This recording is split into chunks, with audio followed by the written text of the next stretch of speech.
Next, நம்ம கூட வரப்போற ஒரு speaker. He's a long time in a key topic area in today's world, which is called cyber security. யாரெல்லாம் cyber security பத்தி every day கேக்குறீங்க? I bet it's almost everyone. I would like to welcome Mr. Suchindran Ramacharandran, founder and CEO CyberGenie, to talk about it. Thank you. Thank you. Good evening. So அந்த பாறை இது எதுக்கு வச்சாங்கன்னா நிறைய பேர் தூங்கிட்டு இருக்கீங்க, எழுப்பி நான் கேள்வி கேட்பறதுனால தான் அது நடுவில் வச்சாங்க. Otherwise I was suppose to talk after the sessions. Okay, bad for cyber security. What happen was, as most of you have worked with large organizations, ஏதாவது ஒரு ப்ரோக்ராம் பண்ணணுன்னா 5 வருஷம் பிளான் போடுவாங்க, நேருவோட பிளான் மாதிரி. ஓகே, பட் கோவிட் வந்ததுக்கப்புறம் 3 நாளில் everybody were forced to change their cloud adoption or digital transformation adoption and so on, and that opened up a lot of issues for cybersecurity experts who manage everything within a closed room, but then suddenly a lot of things were expected to go outside the closed room, right? Okay, so I'll start with probably questions. I think most of you are distracted. So world number 1 economy, it's US. What is second? China. What is third?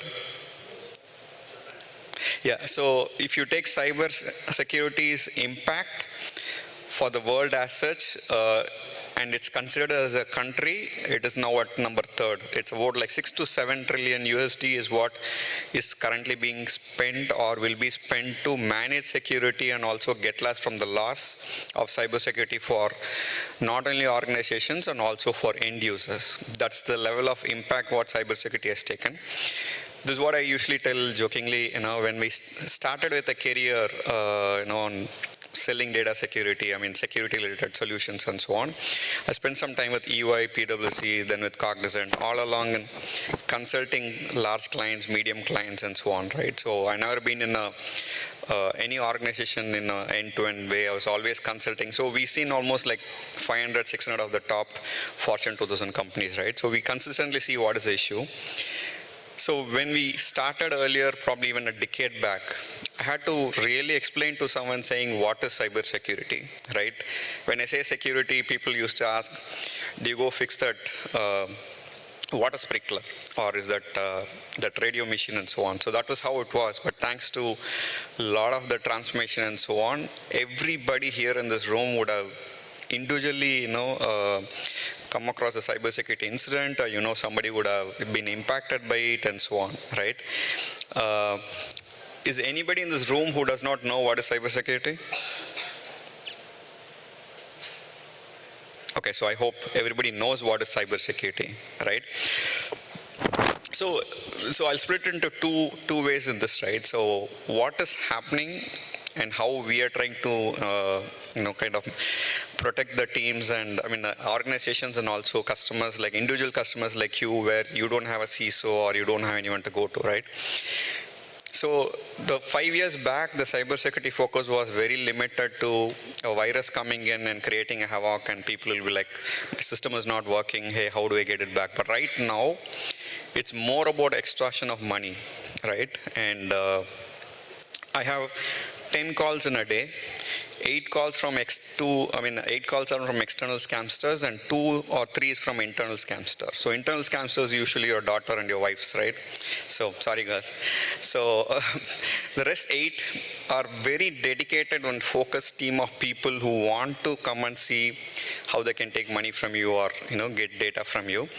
And they don't deploy like very serious technology or something, right? They do very simple stuff. They just call you saying, hey, I'm your father, your lost grandfather, your son, or whatever, and they say, okay, I'm calling from police academy or whatnot. And they ask you for a very simple thing like, give me a credit card, I want to take it, right? That's it, you're done. So nobody's currently using anything known as a very high-tech, at least for individuals to take money. It's a very straightforward, they ask you for your password, your OTP, and so on, right? So from an impact perspective, if you look at it, even US and also India, we do a lot of work in India too. There's over 17,000 crores of cases which never get reported. because police in both the countries, they have much more better things to do and nobody wants to take it, right? So that's why we wanted to address B2C or your consumers as one go. And then the B2B part, anyway, you know what we do, right? So we're working with triaging of 3 divisions. One, we're working with the telecom and working with the banks, and then obviously come to you as a educational material saying, what are you supposed to do and what you're not supposed to do, etc. Right? So even though I am a cybersecurity expert and almost I trained all my cousins who are coming out of college on cybersecurity in various forms, I still have a lot of my people who's very close to me who's lost money last month or the prior month and so on, because they fall for very simple stuff. So our first focus is education to end users, saying what to do, what not to do, and so on, right? So that's what we are addressing. The B2C customers saying, okay, education is important, so you need to know what you're not supposed to be doing. And how do we do this also with banks and telecoms? Like, how many of you get spam emails or messages saying your account is logged out, click here to see what's happening, right? Most of you would have get it almost every day. Basically what they're doing is they're creating a fake website, and the minute a gullible person goes and enters the username, password, and OTP, your account is gone, right? So that we are trying to prevent, working with the banks and also the telecom to identify at that point itself, so that even if it tries to comes to you, the link is disabled and so on. So that's a couple of ways how we are working on it. And for B2B, we anyway work with large organizations, provide different services. But for staffing companies, like many of you are here, and very, very small companies who can't afford a CISO or a security expert and so on, we do offer something called a shared consortium of, virtual CISOs, where you can just pick up the phone and ask if you are in doubt of doing something, right? And that's what ours offers from CyberGenie to small companies and medium companies is here. So this way, we come in, we educate also your users, right? I'm sure most of you small company owners would have seen or heard somebody claiming to be you or one of your senior people. They would have reached out to your entire team saying, hey, I'm in airport, I'm stuck, send me money, or send me gift card and so on, right? So that are all part of the educations what we do, and also implement additional technology controls and so on. So we're trying both the B2C and also the B2B part, and reaching out to a lot of people. And CyberGenie was a new recent initiative what we did, where we're going particularly for the B2C community as an individual, because if somebody here is impacted, they don't even know what to do next, right? And 911 is not going to help you because they have 1,000 things to do. So we want to be the go-to person for anything on cybersecurity, and that's how the CyberGenie has been launched. And we're still trying to do a lot of stuff where we give a 1-800 number and so on. And this also applies to India, right? That's what we do. But again, coming back to what Meenakshi also said, and so the whole reason is because of convenience, right? And for any organization where we go, or also as a user, the more I speak, you'll be like, but we always consider as a break for anything what a company is trying to do, or we always say, hey, don't do this, be careful and so on, right? But we say it in a different way. For consider you to be a race car, and you're going at a high speed in a curve, you definitely need a brake, right? And that's how you should consider cybersecurity team as a supporting team and so on to help you. So that's overall what we wanted to cover, and I hope everybody stays safe. And any questions on cyber, and I know there are other cyber experts in this room too. I think Tangaraj was one of them. Happy to see one more, colleague on that area. So, like to take some questions, or you can also reach me on LinkedIn, anything on cybersecurity. Anybody has any questions?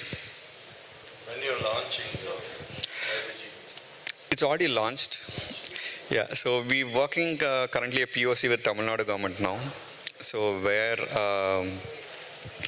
it's a PPP model, it's a public-private program, and So we're just trying to still work on some economics on where will be the call center and so on. So that's happening now. So by Pongal, it should be out, where we just expect to receive a ton load of calls, because I myself know a lot of calls not making it to us, a FIR and so on. So we're revamping the whole system. So we're working with the cybercrime team there, and then not going into the police station level, but at least getting the interim reporting so that data goes up. Because currently, a problem now, nobody knows the scale of this impact. And how many of you seen Jamtara in Netflix? Right? That's for real. It's not a fake thing or something. And it's a serial actually. It's about from how they do scamming from one part of North India. And we were recently involved in a very high profile case. And I'm a neighbor of Tamil Nadu CM, okay? And I personally got involved, and we did say who we are. We found who that guy was. And he swindled close to about like 30 crores, like almost close to 3.5 million. And he was like, you know where I am. If you can, come and catch me, right? That's how, blunt that guy was. And we were not able to do anything because of the plays and the backing. So that's all. Recovering money is secondary, but we want to prevent it, right? As simple as don't give a OTP out or, whatnot. So it's more of education and how do we help all of them. We're right now looking at how to educate people and then go on to actual preventing, because it's a little bit of a longer game, because bank has to agree, telecom has to agree, because the whole point was two important failures happens at bank and also the SIM card level. You can get duplicate SIM cards, okay? That's not supposed to happen. And you can create a bank account where you're not even the same guy. So that's two different process failures which we are not able to, relate to, right? So we're working towards that. So we should be closing that very soon now. So, hello, Suchindran. Just one more thing. Thank you for the cybersecurity insight. But I want to share a real story which happened to me. Just 2 minutes. So I think this will be interest unga ellarkum. En per Murugapan. So I work for an infrastructure company. 6-8 months back, what happened is enga company la vandu suddenly or firewall or unusual activity they found out. Or 50 gigs data, it was transformed outside. So we were like finding out what happened. So then, infrastructure team like networking, storage, we all got together. Then we have outsourced to a 3-letter company. I don't want to name the company and all, to Bangalore. So in Bangalore, there is like a group of people, 60 people working for us, and they are using a virtual desktop to connect to the network back to our office in US and in Singapore. So on the desktop, somebody has compromised that desktop, and they sent our CEO an email saying that, hey, I got your data, and here is a screenshot of the data, and please give me $50 million. That is what he started. So the CEO, he thought it's a joke, so he just sent the email to our director. The director forwarded to me. So we looked at the email, and then we started just investigating. Then we slowly got into the firewall and all that logs. He's uploaded the data to a server in Switzerland. So then, we engaged a company like Cyber Genie, and they all came and did some deep analysis and found out that the IP all originated from Uttar Pradesh. So some guy sitting there, and all this information of the VDI, the guy who is outsourced, his username, password, what happened is he installed some gaming software on the VDI or something like that. He started playing games, and then some random, all this spyware started, and he had a passwords.txt file. On the text file, and then they captured the data, and then they got into the machine. So then this guy went and started searching how to remove spyware. So we got into all the details, and then finally, this guy is from Uttar Pradesh. He started asking $50 million. The data is uploaded to the Switzerland server. And then we went to the Switzerland server company. They said, due to data privacy, we can't give you all the data. So now we had a lot of data, but this data was only partially available. And then he said only one person can negotiate with us. And we sent some lawyers to negotiate. And he said he can't reduce the price. So then we sent some couple of people from our office back to India. These guys, cool, பெரிய matter இல்லைங்க, என் பாஸ்கிட்ட password ஃபோனில் சொல்லுவேன், அதெல்லாம் பெரிய matter இல்லைங்கன்னு. So ரொம்ப ஒரு கேர்லெஸ்ஸாக எடுத்துக்கிட்டாங்க. So we cut the relationship with them. Then we identified what the data is.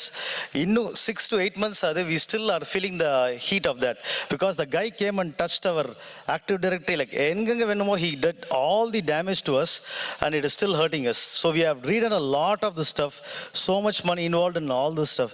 So ipo firewall, ipo suddenly India la login panna yara India panna kuda they'll ask him, are you in India? So there's a lot of policies and procedures we have put in place now to mitigate this.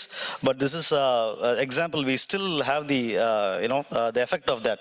So I just want to share real-time incident to to addition to your small session. Thank you. Yeah. Hi, Suchindran. This is Nazira. Sorry, this is Nazira and Madhu. We are both coming from Atlanta. We are also from Mentorship. And our question is, so நான் வந்து Fulton கவுண்டியில் வந்து நான் ஒரு cyber security கவுன்சில்னு lead பண்ணேன். But as soon as I left the county, I think it fell flat. So basically what I'm asking is how do the government officials take this incident very seriously, right? Which is we are trying to prevent it. I know City of Atlanta always goes through ransomwares, which many of us don't even come to know. Actually, this is happening.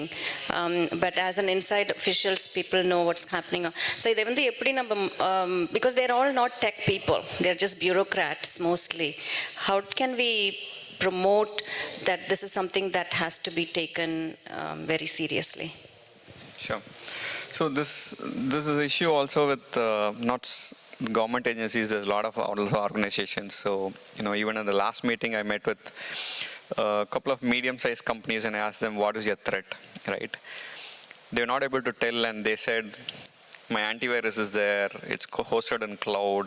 There's also a little bit ignorance played there. And second, they really don't care because it's not their job is on the line, right? But that has changed in the last 2 years. I'm not sure how many have followed Uber case, okay? Uber, they CISO along with the management, they did not let the government official knew that there was a hacking incident happened. So the Uber CISO was almost about to be jailed, but then a lot of people pushed back and said, hey, that's not right, it was not his fault and so on. But this will be the last case, right? So government regulations is coming in very hard on CISOs, who's in a pretty hot seat. So earlier they were not at the driving seat. I mean, they will tell something to the management and management will not give the funding or something. They'll say, let it be. But right now, because of this Uber incident and other cases where CISOs are being taken as a criminal or whatever issue, they have to now take it seriously, and also the management level. Until 1.5 years back, it was like, I have insurance and we'll see what happens. That's changing. And also recently SEC gave a regulation now saying they need to know within 4 days of an incident happening or they find out, right? So that's a regulation what they're enforcing on for government and also listed companies. So it's going to be a little bit heating up now. And I've seen a ton C level of change from how things were handled 3 years back till now. And that's why, the 3 most top paid job now is AI in whatever form you put, they take you, and Gen AI in whatever form, and then cyber security, right? So because there's a lot of practice level people not available, and every company now wants to do it, but it's changing. To your point, government regulation is coming very hard, and CISOs, they were complacent, and they're also helpless, right? I mean, if your CEO is saying, I don't have money, just manage with what you have, what will you do? So they used to stay in the job, but now if they feel they're going to be jailed because of this issue, they're leaving the job. So in principle, the CEO or the management is coming into play and saying, okay, hey, we have to listen to this guy, otherwise there's not going to be anybody working there. So it's going to change, and you will see a lot of changes coming up now. And the cloud transition, many of them went hybrid, like Zscaler and whatever Meenakshi was mentioning, because the majority of the business comes from government, and they were a big no-no for cloud or any transformation projects. Now they're slowly opening up, saying we have to do this because of security and also digital transformation. So So you'll see a lot of stuff. So you had some.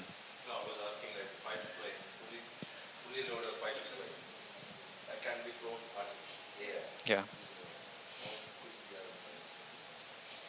How How? good are cybersecurity? So I'm not sure how many of you heard about this guy Rick from 9/11 incident, right? So if you go back and look at 9/11 Rick, right? If you're in security, we have a different mindset. So everybody applies it. It's just that we apply it in a different level. When you go out for a outing or you're going out for 1 week, you know what you're supposed to be doing for your house, right? You lock, you give it to your neighbor, you have a camera all over the house and keep watching and all that. That's exactly what we used to do. So Rick, coming back to that point, he was a Morgan Stanley CISO, and he was giving a particular indication saying this building will not withstand an air attack. Okay, much before 9/11 happened, and he trained people for that, right? So something similar when the gentleman was talking about Meta, right? I'm saying in real world, people are cheating you. And in metaverse, if you're going to have a setup of, a shop and you buy something and you couldn't even find out who is that guy. So we are in principle working in parallel to see how do we avoid those, right? And scenarios are much more scarier than what anybody in this room can even think. And, what we are only talking about is very small time impact to individuals and so on. But the next level, something like 9/11, what everybody is worried about is OT devices. Like entire Houston power grid can be brought down in 2 minutes. If that is a scenario, then imagine what is that people have to do to ensure it doesn't happen, right?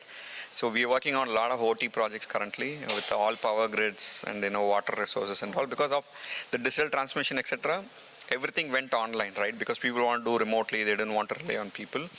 That opened up a cyber issue, and you would have seen a lot of push from government coming because they're saying all this national powerhouses and all that, they're in high security level because of people can just shut it down in one day. I mean, just a couple of minutes. So there are a lot of activities going in parallel to see how do we thought it, how do we manage it, and so on. So Thank you, Suchindran.